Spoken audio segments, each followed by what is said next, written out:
In this video, I'm going to show you how I use my cameras when I'm out in the field photographing wildlife.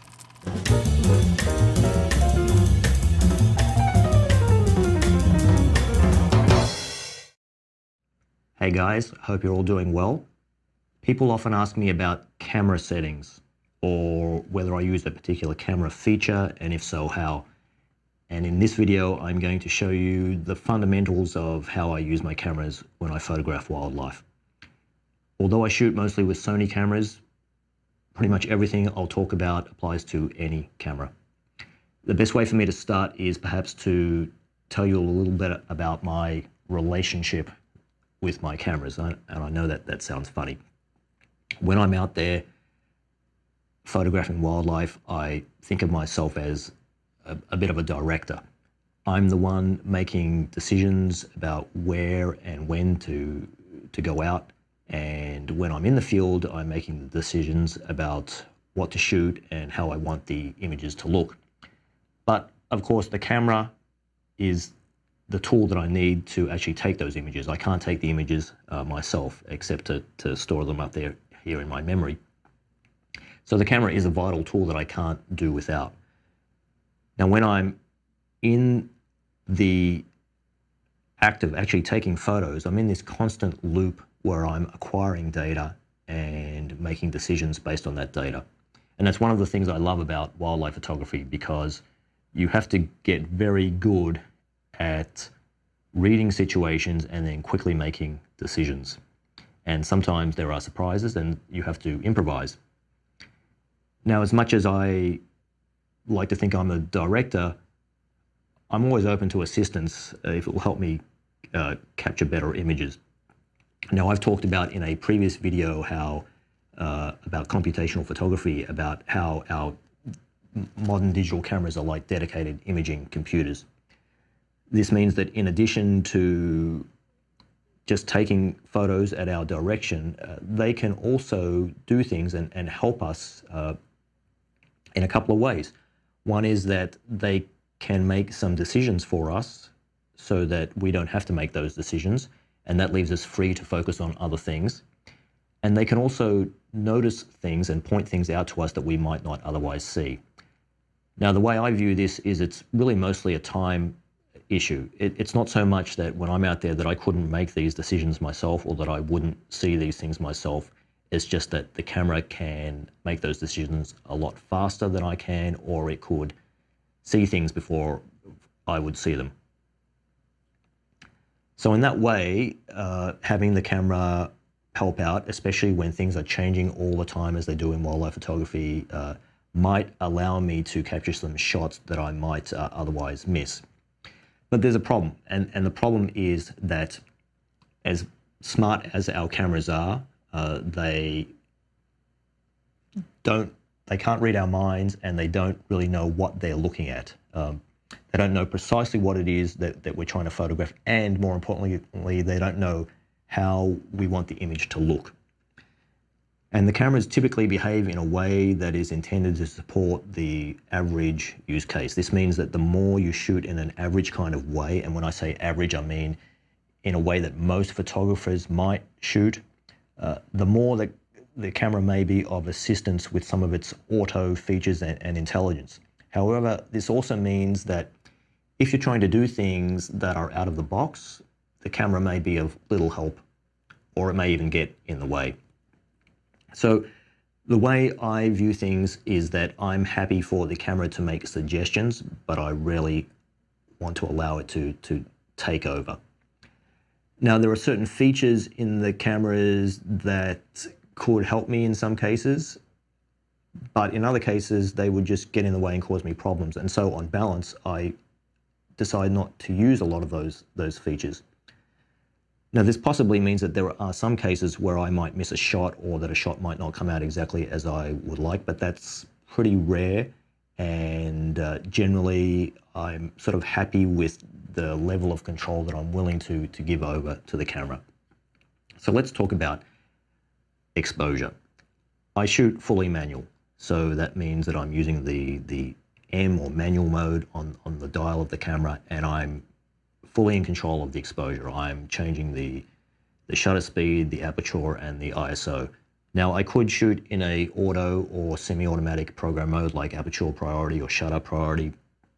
And if I did that, there would in theory be less to think about because I would just change one variable and the camera would do the rest. And even if I wanted to shoot in manual, I could use auto ISO, and that could be useful for changing exposure quickly if a subject is moving between environments or between different lighting.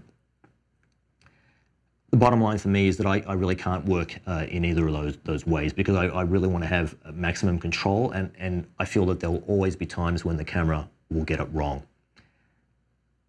And also, in order to use some of those modes, I have to provide guardrails or hints to the camera to tell it what I want. So I have to use exposure compensation, or I would have to use minimum and maximum ISO settings and minimum shutter speed settings for auto ISO. And to me, that's just way too complicated. I'd prefer just to shoot, and I think it's easier and simpler just to shoot in fully manual mode. Now, I may be doing things like shooting high or low key images. I might be deliberately overexposing or underexposing when I'm doing that by several stops. The Sony cameras have a dual gain ISO structure, and this means that the dynamic range is maximized at 2 points in the ISO range. It's ISO 100, and for many of the cameras, it's ISO 640. For the A7 IV, it's ISO 100 and ISO 320. And what this means is that if you're going to shoot, say, at ISO 200, it's actually better to shoot at ISO 320 or 640 because you'll actually get a greater dynamic range. And the camera doesn't know about that when you ask it to automatically choose the ISO setting, or it doesn't take that into account. So let me show you how I sort of manipulate the camera. So generally, when I'm changing the exposure, there's a few things I need to worry about. So I have my ISO set on the rear dial here, and so I use that to change the ISO, and then I will have the shutter speed on the front wheel here. So I'm constantly typically changing just those two things, or perhaps even only the ISO, and the aperture, which I have on this wheel here, this dial here, or could also be possibly on a ring on the lens. I might change that also sometimes. But generally, I'm sort of flipping backwards and forwards between using the back wheel here and the front wheel here to change the exposure. And then between changing the exposure, of course, I need to shoot. And so I'll use the AF on button here to focus. And so I am using back button focus, which means that I have the focus unlinked from the shutter button here. So when I press the shutter button, it doesn't actually focus. It only takes captures an image. So I have to focus first with the back button here. So I'm constantly sort of jumping around between these two things here and then focusing and then shooting with the shutter button here. Now, one of the things that I do that I find is helpful is when I am changing exposure. And typically, because I'm shooting in fully manual mode, it means I will have to manipulate, often I may have to manipulate two dials. I have all my dials set up so that everything changes in increments of 1/3 of a stop. So I know if I go click, click, click on the dial, that is one full stop because it's 3 increments of 1/3. And so I'll go click, click, click on one dial, and then I'll go click, click, click on the other dial. And that's something that I practice that all the time. Even when I'm not out photographing wildlife, I'll just hold the camera and I'll just go click, click, click, click, click, click, click, click, click. And I know if I want to change 2/3 of a stop, it's just click, click. And it's a little bit of a sort of almost a rhythm game for me, being a musician.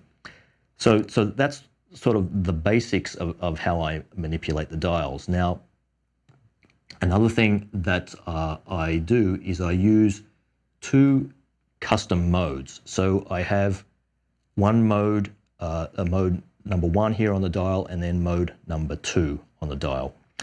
And so the way this will look, and I'm not sure what the exposure will look like here, but so let's just say right here, there's a fox, and so I'm actually in mode 1 right now. And mode 1, as you can see, is set up right now. It's 1/1000th of a second shutter speed and ISO 1000. And I'm using a focus area that I can move around and is of a certain size. If I change to mode 2, that's set up for 1/2000th of a second and a focus area or a type of focus that is a tracking focus. So basically I use these two modes to, when I'm photographing either sort of like mammals. Mode 1 is typically sort of for mammals that are moving, perhaps walking, perhaps running but not too fast. And then mode 2 is for things that move a lot faster and typically might be used for birds in flight, and that's where the tracking autofocus can be helpful. Now, of course, when I use these modes, I can quickly recall something, like I can jump into mode 1, but I may have to, of course, change the exposure. Now, what I'll do is that I will make changes to the exposure. So let's just say, for example, that I increase the ISO. And if I feel that I'm ever going to need to change out of this mode and go to mode 2, and I don't want to lose the settings for mode 1, what I'll do is I'll write them back to the camera. So I have that on the delete button on the camera, so it's easily accessed on the back. And then I'll store the settings and effectively overwrite the exposure settings in mode 1. And if I'm in mode 2, and I'm photographing, let's say, some birds in flight, I need to change exposure and I need to store those, I will again do the same kind of thing. Now, what I'm doing when I'm out is that I'm constantly trying to predict what the exposure might be. Even if I'm not in the act of photographing, I want to be ready in case something appears, and ideally I can just immediately take a shot and not have to figure out the exposure first. So what I do is I am constantly trying to predict what might happen. And so, for example, even if, let's just say I'm out and I'm hoping to see a fox, or I think I might see a fox, I know what color the fox is, and I will look for something that is of a similar color in a lighting situation that might be similar to where I think I might see it, and I'll get prepared so that my exposure will be pretty close to what I need it to be. And as I'm constantly going through when a subject does appear, and then as I'm photographing the subject, and I'm constantly changing the exposure, and then as I mentioned, when I need to, I will just store it back into one of those custom modes. And so these two custom modes are useful for me if, for example, I'm photographing an animal and the animal is just moving around fairly slowly or is fairly still, but then all of a sudden it starts to run. Or let's say I'm photographing a mammal and then a bird appears on the scene and the bird is flying, and so I can quickly switch to mode 2 and photograph the bird. Now, there's another thing that I want to show you, and that is how I use a Recoil custom hold.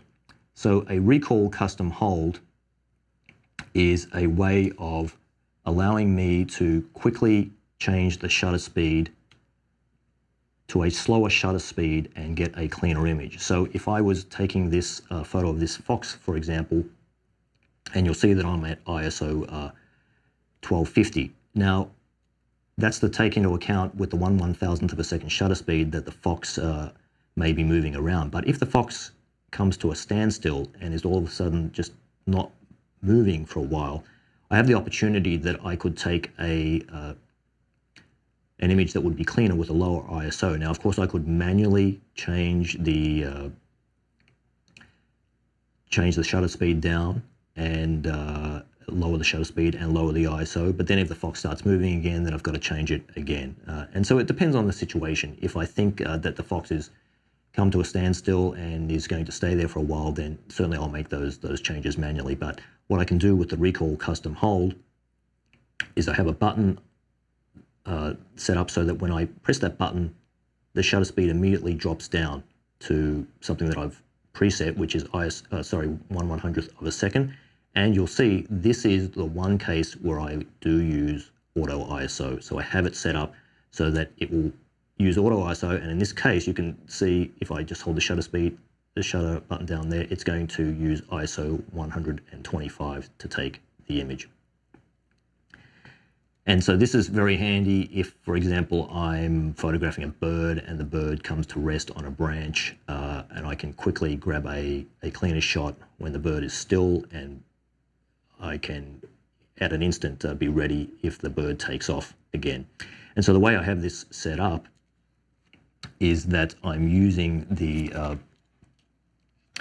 AEL button, the auto exposure lock button here. So I don't use that for auto exposure. I actually have it set up so that it engages this Recoil custom hold. And the way that looks in the setup here is that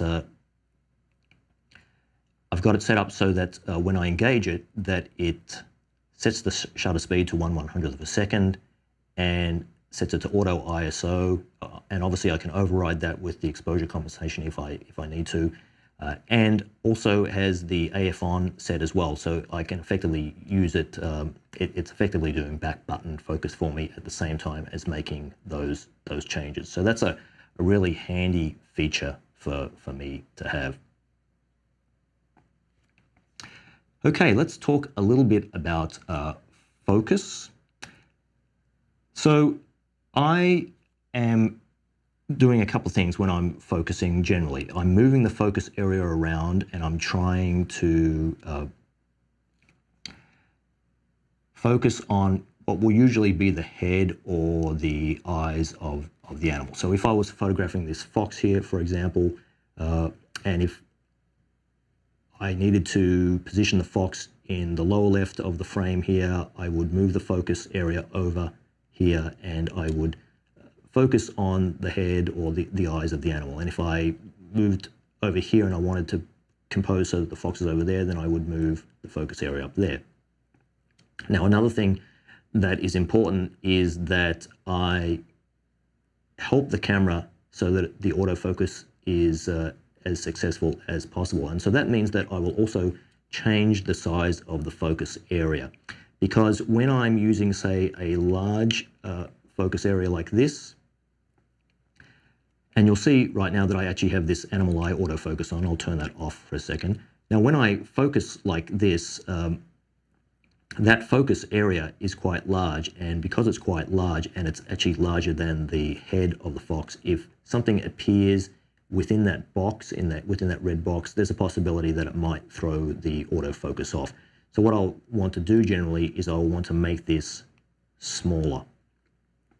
And obviously it will depend on how far away I am from the animal, because if I'm up close, then this is obviously going to cover a larger area of the animal's head. So I will, depending on how the autofocus is working, I will help it by changing the size of the autofocus area to help it be more successful. Now let's talk about animal eye autofocus. So this is something that is a great feature, but I view it as a bonus. It's not something that I would rely upon all the time. And the reason is that it can get it wrong. So sometimes it will not detect the eye. Other times it will detect something else as the eye, and it might detect, for example, the ear or something else, but maybe not even on the animal as the eye. And this is another reason why you might want to change the size of the focus area, because if the focus area is just small and around the eye like this, it's not going to mistake the ear as the eye. But if the focus area is big, then you're giving it a lot more possibilities, and that increases the possibility that it might get something wrong. On the other hand, if it's doing a fairly good job, then making it bigger means that as the head is moving around of the animal, that you're giving it a greater chance that it can actually find the eye. So you just have to constantly read the situation and decide how you're going to use it. But when I am photographing an animal like this, I will be moving the camera around and positioning the subject in the frame, and I'll be moving the focus area around and following the head and the eyes myself. And if the camera finds the eye before I do, that's great, and I'll take advantage of that and take the shot. But I never rely on it, because if I just want to be lazy and just let the camera do all the work, and then for some reason something amazing happens and it didn't focus on the eye, then I'm all of a sudden going to have to jump over there and try to grab the focus, and I may miss the shot. Let's talk about tracking autofocus. So Basically, I only use tracking autofocus as a last resort. And the reason for that is that, again, like the animal eye autofocus, it's not something that I can always rely on.